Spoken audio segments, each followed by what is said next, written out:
Donc, pour la première recette qu'on va faire aujourd'hui, c'est... Les bagels. Fait que c'est mon amoureux, Samuel, qui va les préparer. Tu nous expliques c'est quoi que tu fais? Ben, dans le fond, j'ai déjà pesé tous mes ingrédients. Fait que j'ai 255 g d'eau, 40 g de miel, 10 g de sel, 100 g de levain. Puis dans le bol, j'ai 500 g de farine. Fait que vu que c'est une pâte qui est vraiment compacte, ben, j'incorpore la farine graduellement. Comme ça, ben, ça permet à la pâte de se développer plus lentement et de créer moins de chaleur dans la pâte. Une fois que ma pâte est formée, je mets soit un saran wrap ou n'importe quel couvercle dessus. Puis je vais laisser la pâte lever pendant toute la nuit. Ça peut varier entre 8 à 12 heures. Et le lendemain, ben, je vais continuer ma recette. Je vais diviser ma pâte. Je vais rouler mes bagels. Puis après ça, ben, je les fais lever encore une fois 2 heures de plus. Une fois que ça c'est fait, je vais prendre un grand chaudron. Je mets de l'eau avec une cuillère à soupe de sucre, une cuillère à soupe de poudre à pâte. Je fais bouillir les bagels 1 minute chaque côté. Puis après ça, je les fais cuire à 425 degrés Fahrenheit pendant 20-25 minutes. Fait que le stand mixer, il faut le mettre à vitesse la plus basse. Là, pour l'instant, il fait pas grand chose pour la simple et bonne raison qu'il n'y a pas assez de farine dedans. Mais vu que je suis un gars qui aime prendre son temps, puis perdre son temps, je fais ça une cuillerée à la fois. Mais comme j'ai dit, c'est la meilleure méthode pour vraiment incorporer tous les ingrédients. Sinon, on peut le faire à la main aussi. On peut le faire à la main. Puis ce que j'ai vu aussi faire dans certaines vidéos que j'ai regardées en ligne, c'est qu'il y en a qui vont mettre tous leurs ingrédients ensemble. Ils vont partir la pâte à la main, puis après ça, ils vont laisser le malaxeur faire le travail. Sauf que moi, je fais faire tout le travail au malaxeur. Donc, chaque semaine, ou la plupart du temps, je vais toujours prendre le temps de découper un bac de crudités. Cette semaine, ben, c'est céleri et carottes. Puis nous, en fait, c'est qu'on fait toujours notre pain maison. On fait du pain au levain, en fait, ça fait plusieurs années. Puis Samuel, il en fait une batch. Une batch, en fait, ça équivaut à 3 miches de pain. Donc, c'est ça. Fait qu'on fait ça à la main. Mais on pourrait le faire à la machine, mais vu que c'est une trop grosse quantité, ça rentre pas bien dans le mélangeur. Donc, on a trop d'enfants pour le mixeur. C'est ça.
Donc, mardi matin, en fait, hier soir, on a séparé la pâte de pain en 3 miches qu'on a fait lever toute la nuit.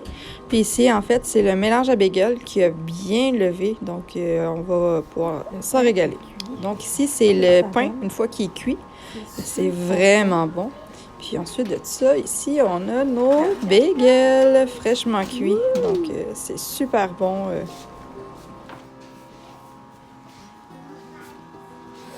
Je vais me régaler. Donc ce soir, c'est quoi tu nous prépares, Eliane? Je prépare des patates pilées. Là, je viens juste de les éplucher. Je vais les couper. Puis je vais ensuite les mettre dans le chaudron. Puis après ça, Toi, Camille, qu'est-ce que tu vas préparer? Moi, c'est fini de couper la salade. Et là, c'est en train de couper les tomates. Super, ça. Puis avec ça, pour accompagner, on a fait mijoter un bon jambon à la bière.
Pour ce souper, en ce mercredi, on mange du lap.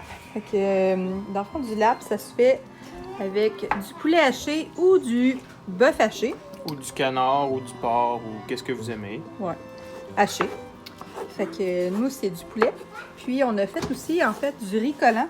Du riz collant, en fait, c'est cuit à la vapeur dans un... J'ai oublié de le fumer, là, mais c'est dans un espèce de panier comme ça, qui est par-dessus. Comme ça ici. Puis on met un couvercle là-dessus. C'est cuit à la vapeur.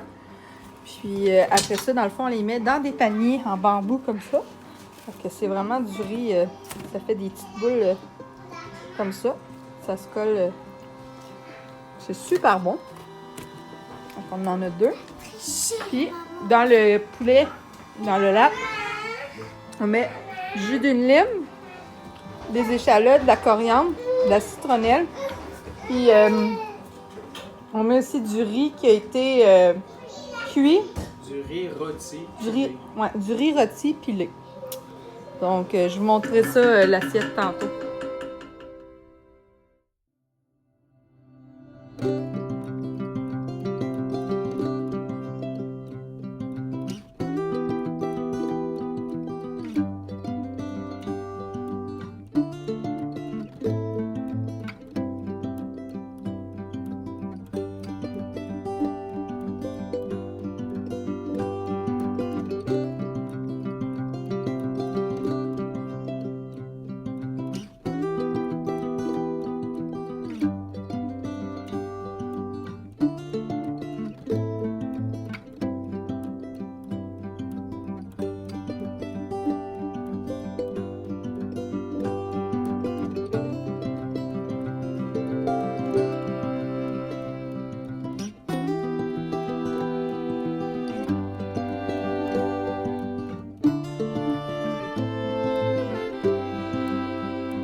Dans le fond, j'avais pas vraiment de restant la veille.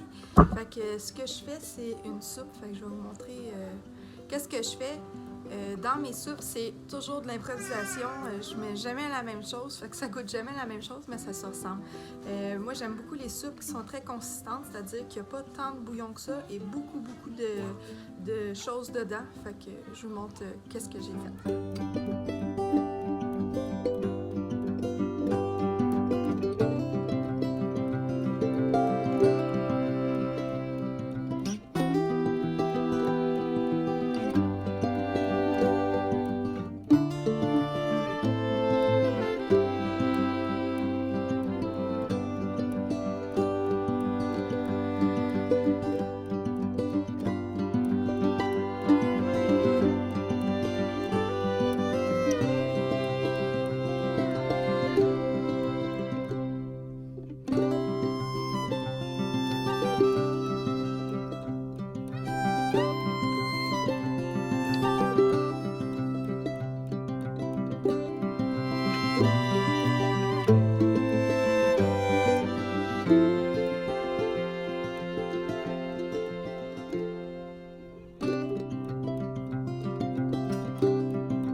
Bye.